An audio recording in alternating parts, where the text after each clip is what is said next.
Hello दोस्तों, romantic movies explain channel पर आपका स्वागत है। आज हम आपके लिए 2019 में रिलीज हुई एक Danish romantic movie queen of hearts को एक्सप्लेन करने वाले हैं। मूवी में एक माँ को अपने सौतेले बेटे से प्यार हो जाता है। वो अपने सौतेले बेटे के साथ नाजायज संबंध भी बनाती है, लेकिन आखिर में कहानी में एक ऐसा ट्विस्ट आता है जिसके बारे में आपने सोचा भी नहीं होगा। इसलिए कहानी को अंत तक देखिएगा। तो चलिए मूवी को एक्सप्लेन करते हैं। कहानी की शुरुआत में हम एक औरत को देख पाते हैं जिसका नाम एनी है। एनी एक लॉयर है। एनी के हस्बैंड का नाम पीटर है। पीटर पेशे से एक फिजिशियन है। ये दोनों अपने अपने करियर में बहुत सक्सेसफुल हैं और दोनों अपने काम में बहुत ज्यादा बिजी भी हैं, जिस वजह से ये दोनों एक दूसरे को ज्यादा टाइम नहीं दे पाते। एनी और पीटर की दो बेटियां हैं।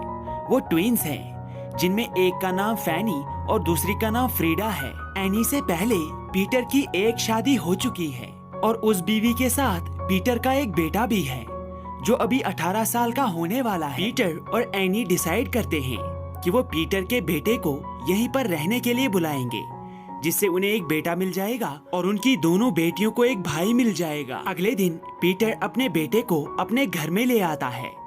पीटर के बेटे का नाम गस्टेव है। सभी लोग गस्टेव से मिलकर बहुत खुश हो जाते हैं, खासकर पीटर की दोनों बेटियां।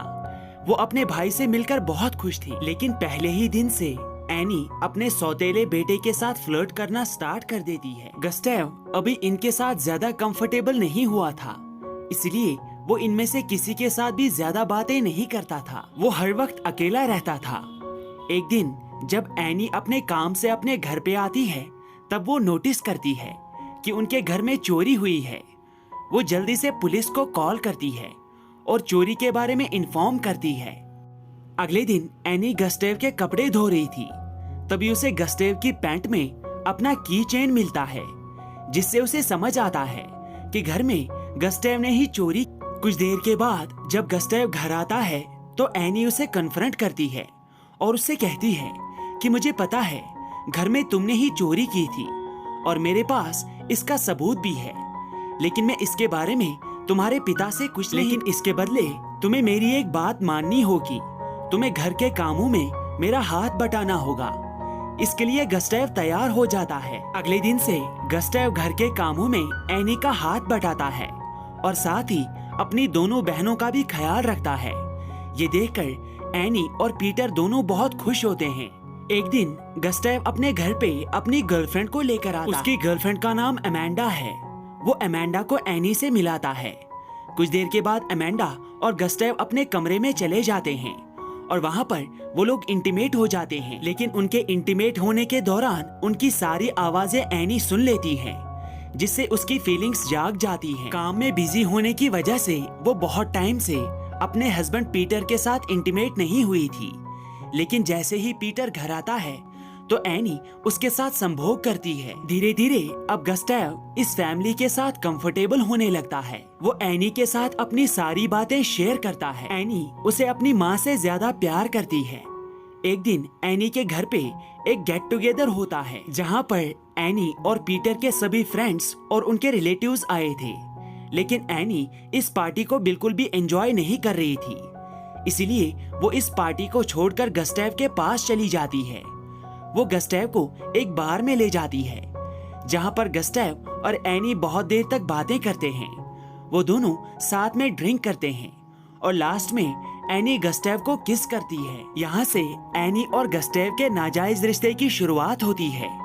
गस्टेव और एनी ज्यादातर एक दूसरे के साथ ही होते हैं। एनी और गस्टेव हर टाइम एक दूसरे को बहाने से टच करते रहते हैं। इस तरह से वो एक दूसरे को टीज करते हैं। एक रात जब एनी का हस्बैंड पीटर अपने घर से बाहर होता है, एनी अपने कमरे में अकेली सो रही थी।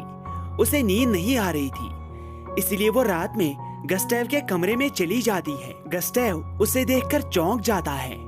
एनी उसे टीज करने लगती है और कुछ देर के बाद गस्टेव और एनी एक दूसरे के साथ संभोग करते हैं। कुछ देर के बाद एनी का पति पीटर भी अपने घर आता है और फिर से एक बार एनी को अपने पति के साथ संभोग करना पड़ता है। अगले दिन एनी और गस्टेव फिर से एक दूसरे के साथ संभोग करते हैं और संभोग करने के बाद गस्टेव एनी से कुछ सवाल पूछता है। वो इन सवालों को अपने टेप रिकॉर्डर में रिकॉर्ड कर लेता है। इन सवालों में वो एनी से सब कुछ पूछता है कि पहले वो किससे प्यार करती थी, पहली बार उसने किसके साथ संभोग किया था, और एनी भी उसके सभी सवालों का जवाब देती है। कुछ दिन बाद फ्रीडा और फैनी का बर्थडे आता है। इस दिन पीटर और एनी के घर पे पार्टी होती है जिसमें उनके सभी रिलेटिव्स आए थे। पार्टी के दौरान ही एनी और गस्टेव एक दूसरे को किस करने लगते हैं, लेकिन ऐसा करते हुए उन्हें लीना देख लेती है। लीना एनी की बहन है। एनी की इस हरकत पर लीना को बहुत गुस्सा आता है।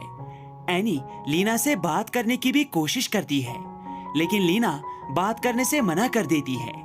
अब एनी को ये डर लगने लगता है कि शायद लीना एनी के हस्बैंड पीटर को गस्टेव और एनी के नाजायज रिश्ते के बारे में बता देगी। इसलिए वो जल्दी से गस्टेव के पास आती है और उसके साथ अपने रिश्ते को खत्म कर देती है। एक दिन गस्टेव और पीटर साथ में जॉगिंग करने के लिए जाते हैं। इस दौरान गस्टेव पीटर को एनी और उसके बारे में सब कुछ बता देता है।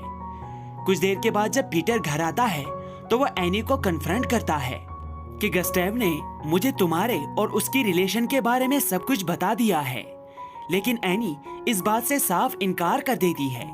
वो बहाना बनाती है कि गस्टेव उसे पसंद नहीं, क्योंकि उसे लगता है कि मैंने उसकी माँ से तुम्हें अलग किया है, इसलिए वो मुझसे नफरत करता है। साथ ही एनी पीटर को ये भी बताती है कि उस दिन जब घर में चोरी हुई थी तो वो चोरी और किसी ने नहीं बल्कि गस्टेव ने ही की थी। इन बातों में फंसाकर एनी पीटर को ये सोचने पर मजबूर कर देती है कि एनी और गस्टेव के बीच कुछ भी नहीं है। पीटर एनी पर भरोसा कर लेता है, इसलिए वो एनी को गले लगा लेता है। अगले दिन एनी गस्टेव के कमरे की तलाशी लेती है, क्योंकि उसे पता था कि गस्टेव के पास उसकी रिकॉर्डिंग है और उस रिकॉर्डिंग की बिना पर वो एनी को फंसा सकता है। एनी गस्टेव के टेप रिकॉर्डर से उस टेप को चुरा लेती है। पीटर एनी और गस्टेव को एक दूसरे के आमने सामने खड़ा कर देता है और उनसे हकीकत के बारे में पूछता है। गस्टेव पीटर के सामने भी कहता है कि एनी और मेरे बीच कुछ दिनों के लिए नाजायज संबंध थे, लेकिन एनी उसके सामने ही इस बात से मना कर देती है। अब एनी और गस्टेव की रिलेशन खराब हो चुकी थी। वो दोनों अब एक दूसरे को माँ और बेटे की तरह भी एक्सेप्ट नहीं कर। अब वो दोनों एक दूसरे के साथ बिल्कुल भी कंफर्टेबल नहीं थे, इसीलिए गस्टेव बोर्डिंग स्कूल जाने की जिद करता है, जिसके लिए पीटर और एनी तैयार हो जाते हैं। अगले दिन पीटर गस्टेव को बोर्डिंग स्कूल लेकर चला जाता है। कुछ दिनों के बाद गस्टेव बोर्डिंग स्कूल से निकलकर एनी के ऑफिस में उससे मिलने आता है, जहाँ पर वो एनी को बताता है कि मैं चाहूँ तो तुम्हें आसानी से फंसा सकता हूँ। मेरे पास सबूत भी है कि तुम्हारे और मेरे बीच नाजायज संबंध थे, लेकिन एनी उसके सामने ही उससे कहती है कि तुम्हारी बात पर कोई यकीन नहीं करेगा, क्योंकि तुम्हारे पास जो सबूत था वो अब मेरे पास है। रात में जब एनी अपने कमरे में अपने पति पीटर के साथ सो रही थी, तभी दरवाजे पर उसे गस्टेव की आवाज आती है। वो जल्दी से दरवाजा खोलती है। गस्टेव एनी से कहता है कि मैं अपने बाप से मिलना चाहता हूँ, लेकिन एनी उसे वहां से दूर लेकर जाती है और उससे कहती है कि तुम्हारा बाप अभी सो रहा है, मैं तुम्हें इस वक्त उससे मिलने नहीं दूंगी। वो गस्टेव को पीटर से नहीं मिलने देती। गस्टेव घर के बाहर ही रोने लगता है और एनी उसे वहीं पर रोता हुआ छोड़कर घर का दरवाजा बंद कर देती है। कुछ दिन के बाद जब पीटर और एनी एक पार्टी में आए हुए थे, तभी पीटर को स्कूल की तरफ से एक कॉल आता है, जिसमें उसे बताया जाता है कि गस्टेव हॉस्टल से मिसिंग है। ये खबर सुनने के बाद पीटर बहुत ज्यादा परेशान होता है और एनी भी परेशान होने का नाटक करती है। साथ ही वो पीटर को बताती है कि गस्टेव अब बड़ा हो चुका है, वो अपने दोस्तों के साथ कहीं पार्टी करने गया होगा, इसलिए तुम्हें उसकी चिंता करने की कोई जरूरत नहीं है। लेकिन अगले दिन पीटर को पुलिस की तरफ से एक कॉल आता है।